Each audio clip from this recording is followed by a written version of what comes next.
Buenas, buenas. Hola a todos. Nos volvemos a encontrar.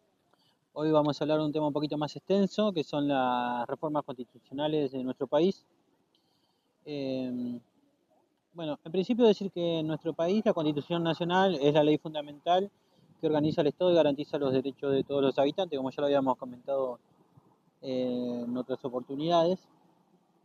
Y una reforma constitucional, también ya lo habíamos comentado, es el proceso de modificar o actualizar esa ley suprema para adaptarla a los nuevos tiempos, siempre respetando las reglas que la propia Constitución establece. Este tema es fundamental en una república democrática porque toca el pacto social básico, ¿sí? Cambiar la regla del juego. Es la regla común, la que requiere un procedimiento muy cuidado para poder llevarse a cabo.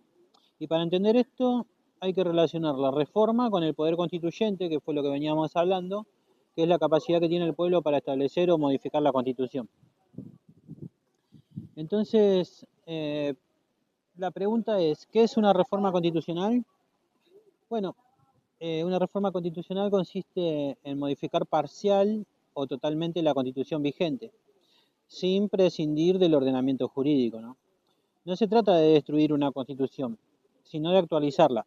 Por ejemplo, eh, así como una constitución puede redactarse desde cero mediante una asamblea constituyente, recordarán lo que hablamos del poder originario, una reforma es un ajuste hecho por mecanismos establecidos. Eh, la Constitución argentina es el manual de convivencia del país, por lo que sus cambios son raros y requieren quórum fuertes y amplios. Eh, Requiere de acuerdos entre las distintas fuerzas políticas, ¿sí? Para decirlo en términos sencillos, podemos compararlo con actualizar un software. No se escribe todo de nuevo, sino que se incorporan parches o nuevas funciones mediante un proceso especial. Por eso la Constitución de 1853, que con los agregados de 1860, podía reformarse, siguiendo el procedimiento del artículo 30, que fija los pasos para cambiarla. El poder constituyente originario y derivado, que ya habíamos comentado, es como la chispa inicial, ¿no? El poder originario. La chispa inicial es la facultad suprema del pueblo para crear la Constitución desde cero. Es ilimitada, en principio es ilimitada, porque solo está limitada o sujeta a los preceptos, valores morales y de derechos humanos. Eh, por ejemplo, la Asamblea de 1853 en Santa Fe actuó como poder originario al fundar la República, aunque aún entonces trabajó a partir de acuerdos previos entre provincias, no es que surgió de la nada. ¿Sí? Hablábamos de los pactos preexistentes que se mencionan en el preámbulo de la Constitución. Y por otro lado, el poder constituyente derivado es el que permite modificar la Constitución ya existente. Es un poder limitado porque solo puede actuar según las propias reglas que la Constitución dicta. En nuestro caso, el artículo 30 establece en ese procedimiento y dice así: el poder originario funda la Constitución, mientras que el poder derivado la reforma con límites legales. Ahora, la reforma constitucional en nuestro país sigue el trámite establecido en el artículo 30 de la Constitución.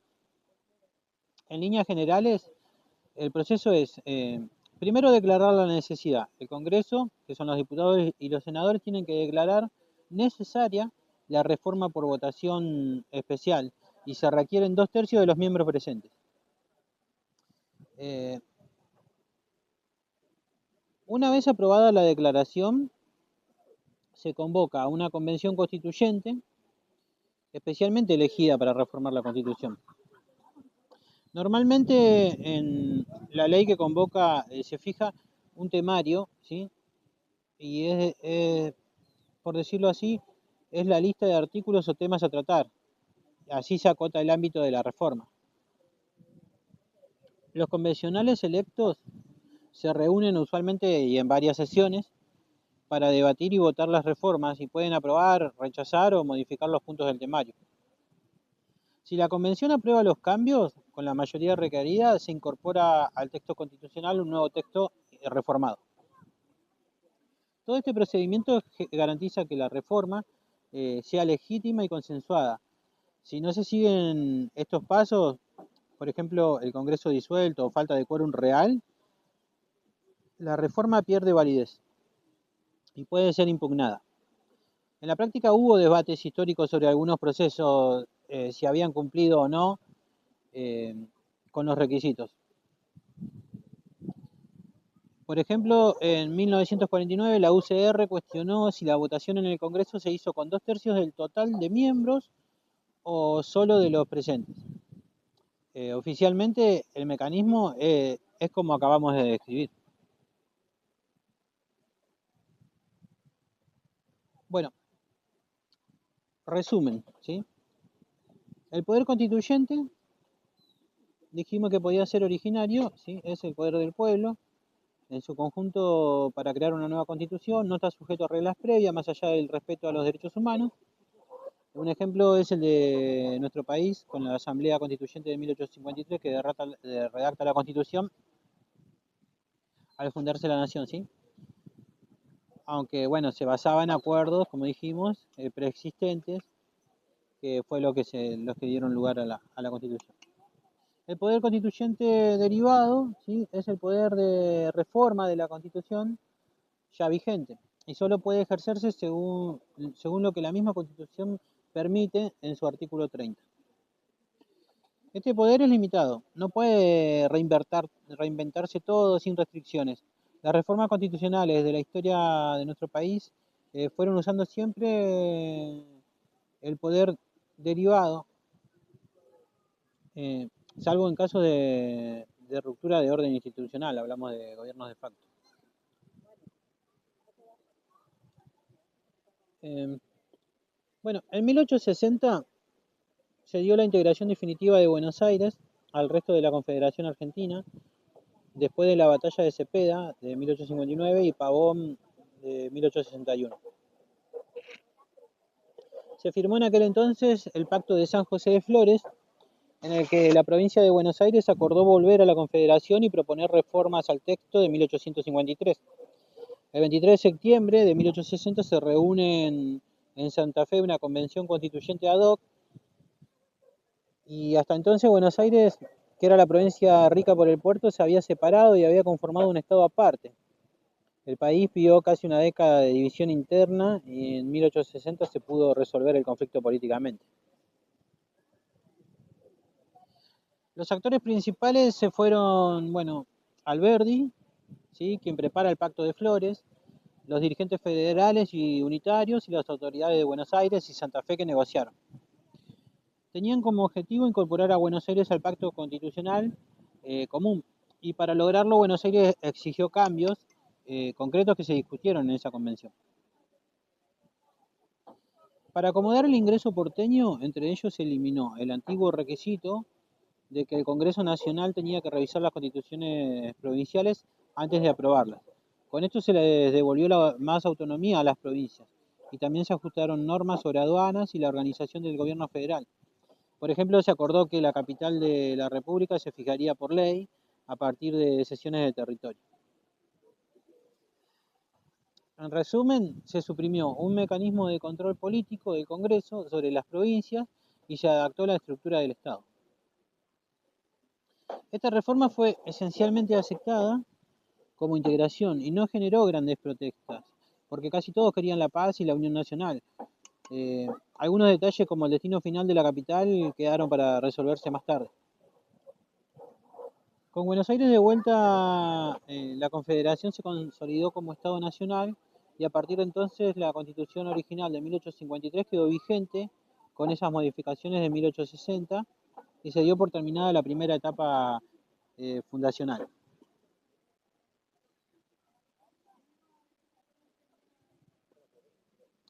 Seis años después hubo otra reforma parcial en medio de la guerra de la Triple Alianza, que recordarán se dio por el 1865 y el 1870 contra Paraguay.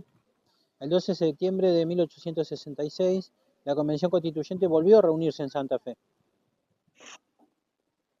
El presidente Bartolomé Mitre llevaba al país a la guerra aliada contra Paraguay. Las tropas argentinas sumadas a las de Brasil y Uruguay querían fondos que no estaban garantizados. El flujo de plata provenía casi exclusivamente de la aduana de Buenos Aires, que en ese entonces era administrada por esa provincia.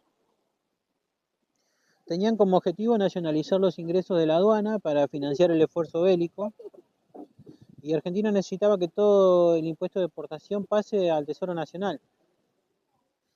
Se modificaron varios artículos para que los impuestos de exportación y otros gravámenes aduaneros dejaran de ser de la provincia de Buenos Aires y pasaran a la nación. Concretamente se cambiaron el artículo 4 y el inciso segundo del artículo 67 para que esos recursos ayuden al gobierno central. Fue una reforma técnica y urgente, motivada por el interés colectivo de la guerra. Al nacionalizarse los impuestos, Buenos Aires perdió una fuente directa de dinero, pero se garantizó la financiación del conflicto. No hubo debate público muy amplio, porque se asumió que la acción era necesaria para la defensa nacional. Los ingresos por aduana pasaron definitivamente al Estado Nacional, fortaleciendo al gobierno central, en un momento crítico. Esta reforma cumplió sin problemas el procedimiento legal y se implementó rápidamente.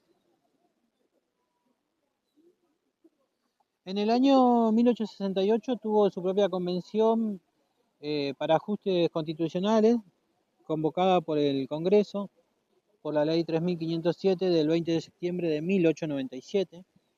La convención sesionó en Buenos Aires entre el 24 de febrero y el 15 de marzo de 1898. Era la presidencia de José Evaristo Uriburu y el país disfrutaba de cierta estabilidad política. Pero había demandas para modernizar la organización del Poder Ejecutivo y del Congreso. El objetivo era ampliar la representación y limitar el poder presidencial. La idea era balancear un poco la estructura del gobierno y actualizar algunos límites numéricos. Se reformó el artículo 37 relativo a la cantidad de habitantes necesarios para elegir diputados y el artículo 87, que establecía el número de ministros del Poder Ejecutivo. Y parte también del inciso primero del artículo 67. En la práctica, esto aumentó el número de ministros nacionales para repartir mejor las responsabilidades del presidente y permitió al Congreso recalcular la representación popular después de cada censo. También se había facultado al Congreso para ajustar la representación mediante censos y para designar funcionarios públicos, buscando modernizar el sistema electoral. Fue una reforma técnica de acomodación institucional. No hubo grandes ideas nuevas, no generó divisiones fuertes, la mayoría de las fuerzas aceptó que el presidente necesitaba más colaboradores y que el sistema electoral tenía que actualizarse. Las reformas de 1898 no cambiaron el espíritu fundamental de la Constitución, simplificaron el gobierno nacional, o sea, aumentaron los ministros y dejaron en claro que había futuros censos para reajustar la Cámara de Diputados. Todo según el procedimiento legal, por lo que su legitimidad no se había discutido. En 1949 se produce la reforma constitucional más profunda hasta el momento, promovida por el presidente Juan Domingo Perón y su movimiento. El 27 de agosto de 1948 el Congreso aprobó la ley 13.233, declarando la necesidad de revisar y reformar la Constitución para mejorar la defensa de los derechos del pueblo y del bienestar de la nación. Entre enero y marzo de 1949 se sesionó la Convención Constituyente que sancionó la nueva Constitución de 1949. Perón y el justicialismo gobernaban desde 1946, impulsando el justicialismo social, y quisieron plasmar en la Carta Magna todo lo logrado: derechos laborales, sociales y la posibilidad de reelección. Evita Perón apoyaba fuertemente estas reformas sociales, ¿sí? Los actores principales en esta reforma fueron, Juan Domingo Perón, Eva Perón, y en la convención figura como Arturo Sampay. Del otro lado, la Unión Cívica Radical había cuestionado el proceso porque eran en su mayoría peronistas. Tenían como objetivo incorporar garantías sociales y económicas y modificar la Constitución en favor de las políticas del gobierno. Se reescribió en muchos aspectos, ¿sí? Se permitió la reelección inmediata del presidente y vicepresidente, se incorporaron derechos del trabajador, la familia y la ancianidad, Se consagró la función social de la propiedad y del capital, y se establecieron también amplias potestades estatales en la economía, energía y servicios públicos. En pocas palabras, fueron añadiendo derechos sociales, ¿sí? Como por ejemplo la seguridad social, el salario mínimo, el derecho a huelga. Se fortaleció el rol del Estado en la economía. El proceso había sido muy polémico.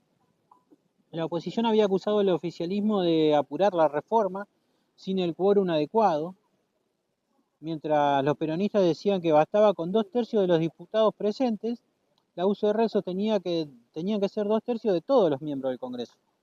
Además, la ley convocante no detalló un temario claro con los artículos a cambiar, lo que era inusual.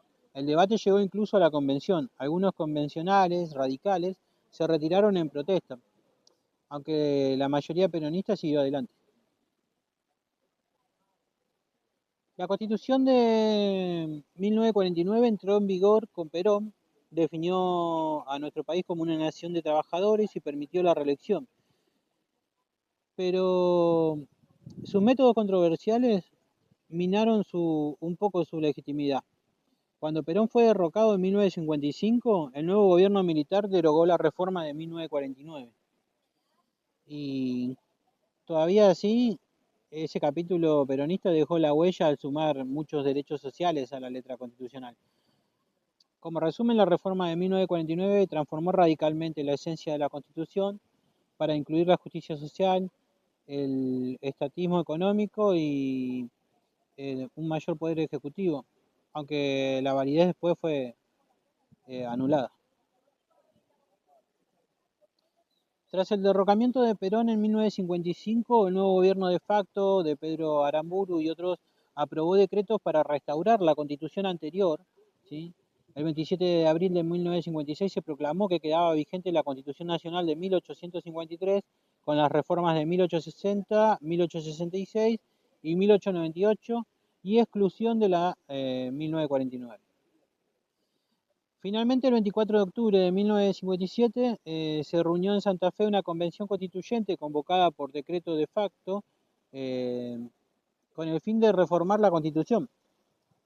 Era un gobierno dictatorial que buscaba legitimar su poder y había proscrito el peronismo, por lo cual una parte importante de la sociedad no estaba representada.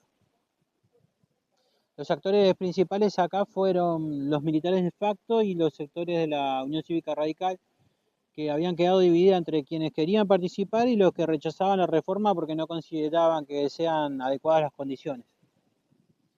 Los objetivos básicamente eran anular la Constitución de 1949 porque estaba vinculada a Perón y restaurar el orden anterior. Oficialmente la reforma apuntaba a restituir el régimen constitucional de antes de Perón. Eh, Se derogaron las enmiendas de 1949 y se volvieron a incorporar o ratificar muchos principios de 1853 y 1860. Sin embargo, se había decidido mantener y hasta incluso ampliar algunos derechos sociales introducidos en 1949, y así nació el capítulo 14 bis de la Constitución vigente hasta hoy.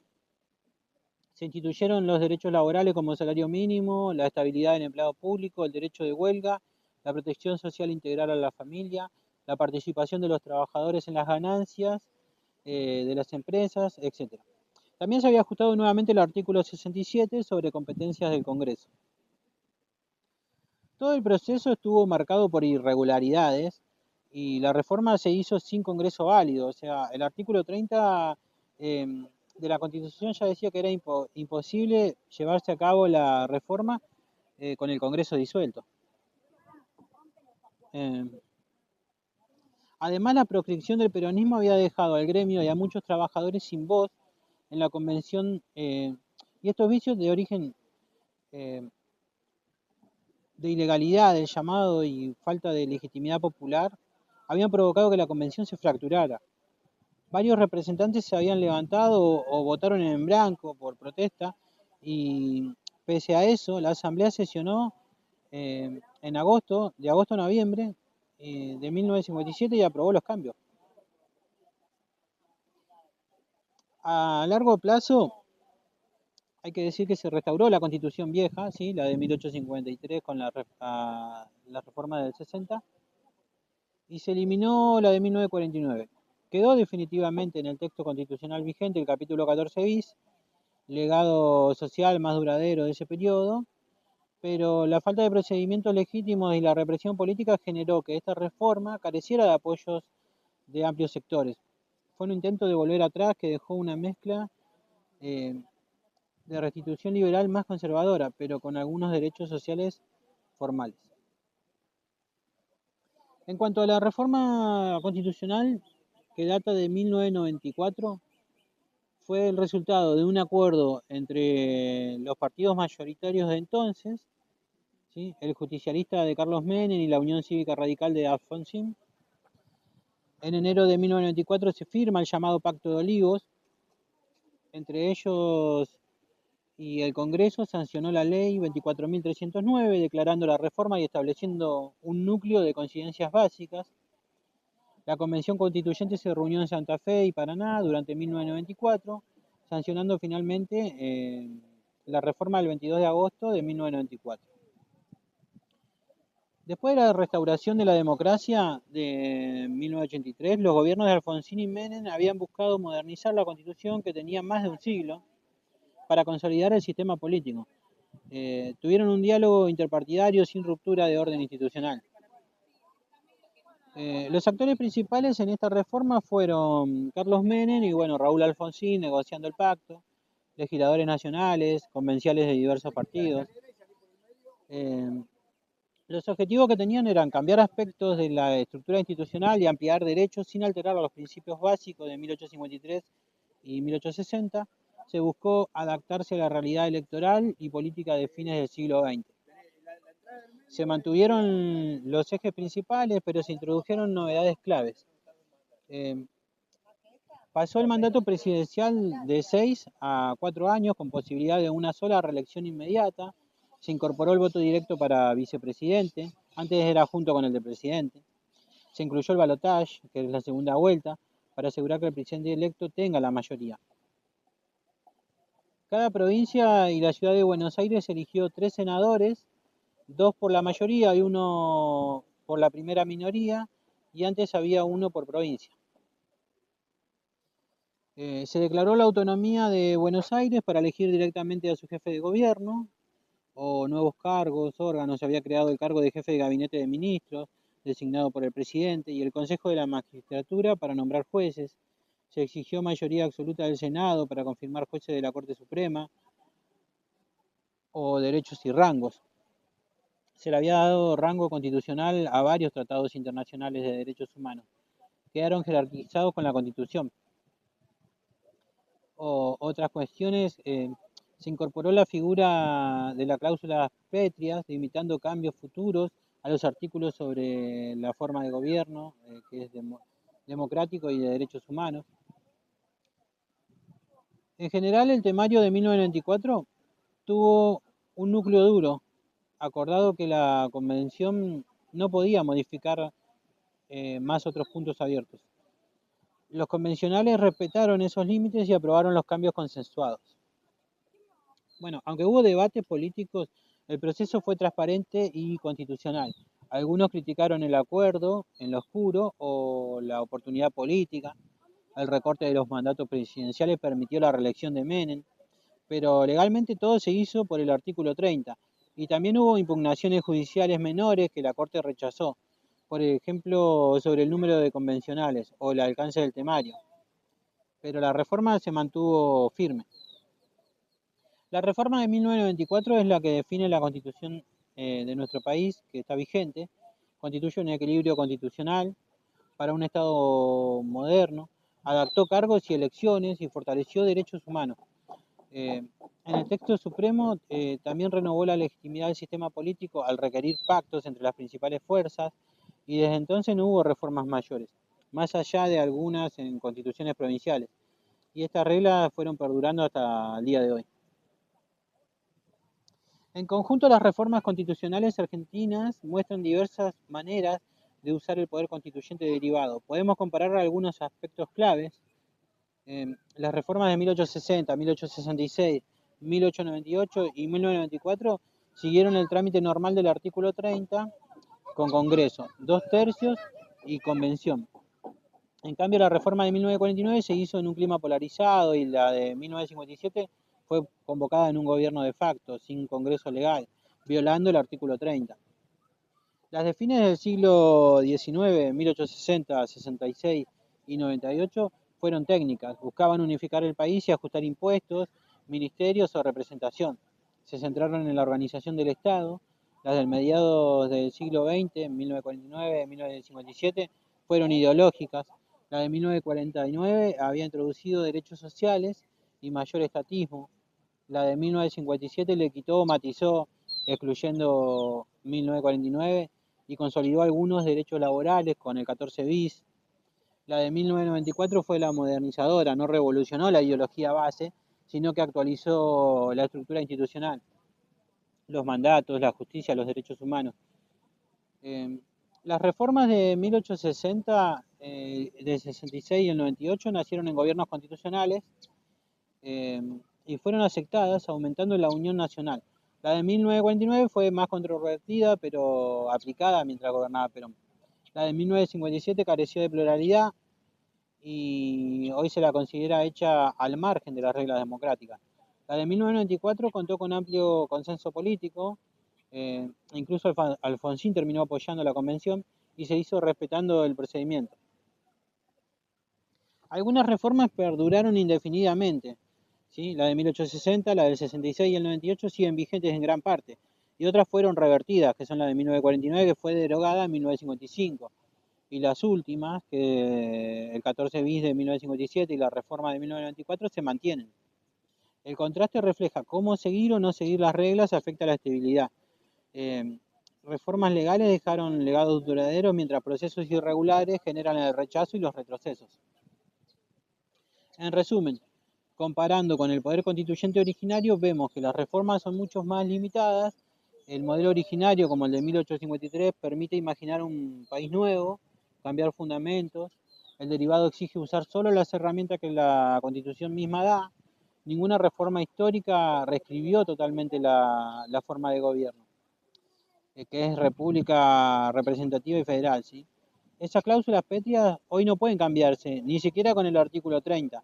De esta manera, las modificaciones sucesivas fueron evolutivas más que revolucionarias, manteniendo la línea esencial del pacto fundacional. Entonces, las reformas constitucionales en nuestro país cuentan la historia política de nuestro país, ¿sí? Desde integrar provincias y financiar guerras hasta consagrar derechos sociales y adaptar la democracia a nuevos tiempos. Lo que queda claro es que respetar el procedimiento constitucional es fundamental cuando se siguieron las reglas. En 1866, 1898 y 1994, las reformas consolidaron el orden y trajeron estabilidad. Y cuando no se respetaron, como en 1957, la reforma quedó cuestionada y en el caso de 1949 quedó revertida. Entonces, la Constitución es la casa donde vive la democracia argentina y las reformas son las renovaciones que le hacemos a esa casa. Y tienen que respetarse y hacerse con cuidado, por los canales que son adecuados y con participación. Así se garantiza que el pueblo, a través de sus representantes legítimos, evolucione su constitución de manera democrática como herramienta de progreso. La reforma constitucional permite corregir defectos y ampliar derechos, pero siempre con la mirada puesta en el respeto al texto y al espíritu constitucional que fuimos construyendo juntos. Bueno, eso es todo hasta hoy y nos estamos encontrando en la próxima.